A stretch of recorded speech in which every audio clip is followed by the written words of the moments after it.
Assalamualaikum warahmatullahi wabarakatuh. Halo semuanya, perkenalkan nama saya Gita Velenisa. Saya dari Universitas Muhammadiyah Bengkulu, program studi Teknik Informatika. Di sini saya akan membahas tentang analisis dan klasifikasi gambar menggunakan Convolutional Neural Network atau yang lebih disebut dengan CNN. Di sini kita akan menggunakan aplikasi mesin learning yaitu yang bernama Orange, dan data yang kita gunakan yaitu ada 30 data yang dibagi menjadi tiga kategori, yaitu data hewan kucing, anjing, dan burung. Setiap kategori itu ada 10 data gambar. Lalu langkah pertama yang kita lakukan yaitu membuka aplikasi Orange. Selanjutnya membuka aplikasi Orange langsung ke tahapan praktikum di Orange. Yang pertama itu kita memilih widget yang digunakan. Di sini yang pertama widget yang kita gunakan yaitu import image. Import image ini berfungsi untuk mengimpor koleksi gambar dari folder lokal komputer ke dalam Orange.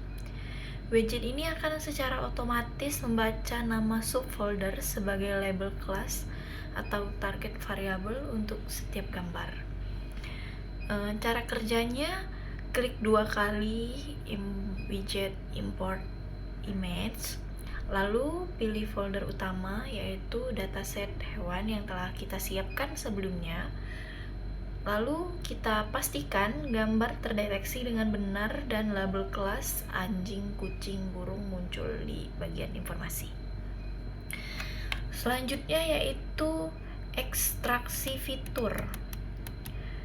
Karena dataset kita ini kecil, 30 gambar, maka akan menggunakan pendekatan transfer learning dengan mengekstrak fitur menggunakan model CNN yang sudah dilatih sebelumnya.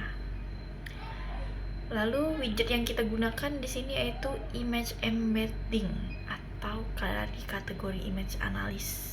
Dari image embedding ini dari kategori image analysis. Fungsinya yaitu untuk mengubah data gambar atau pixel menjadi representasi fitur numerik atau vektor yang dapat diproses oleh algoritma machine learning standar. Ini menggunakan arsitektur CNN yang sudah ada. Cara kerjanya, hubungkan tadi widget image yang tadi ke image embedding. Klik 2 kali image embedding, lalu pilih model embedding yang ingin digunakan. Misalnya di sini saya menggunakan Inception V3. Model ini akan mengekstrak fitur-fitur penting dari gambar.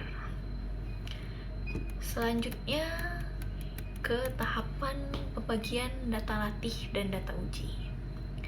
Tahapan penting pemodelan adalah membagi dataset menjadi data latih dan data training. Widget yang kita gunakan yaitu data sampler. Fungsinya itu untuk membagi dataset secara acak menjadi 2 bagian.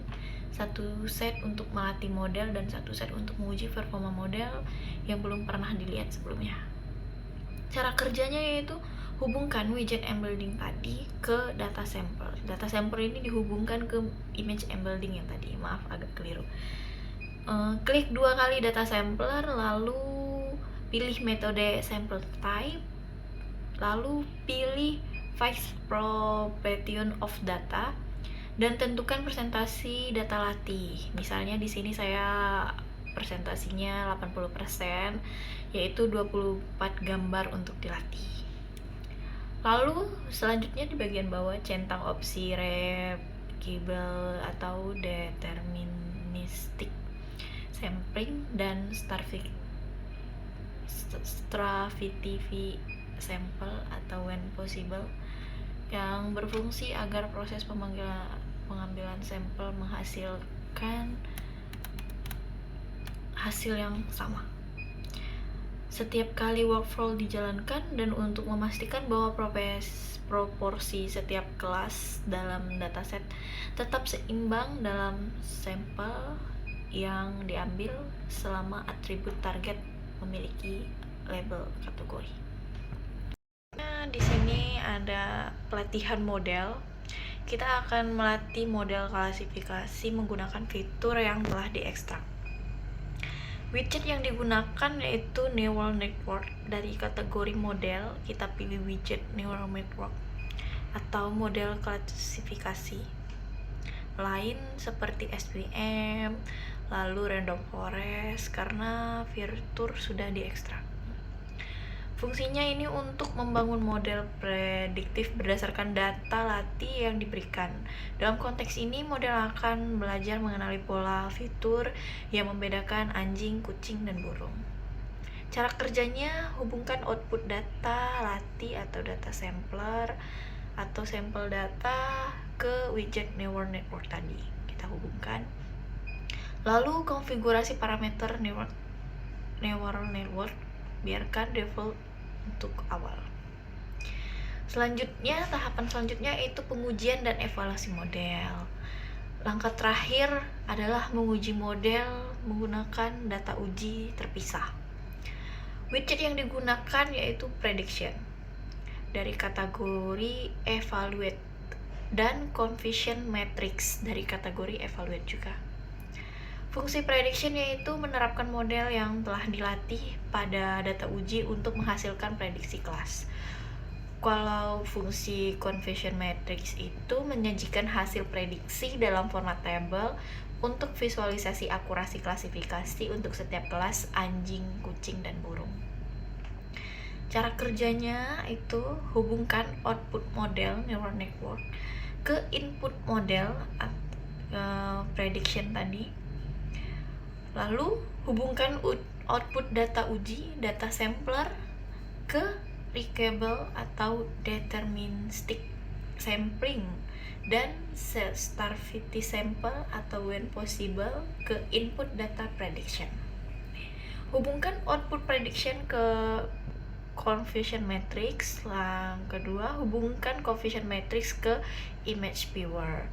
Nah, di sini widget yang terakhir kita gunakan yaitu image viewer untuk melihat gambar yang telah kita latih. Klik 2 kali confusion matrix untuk melihat hasilnya. Lalu, klik 2 kali image viewer untuk melihat hasil gambar yang telah kita latih.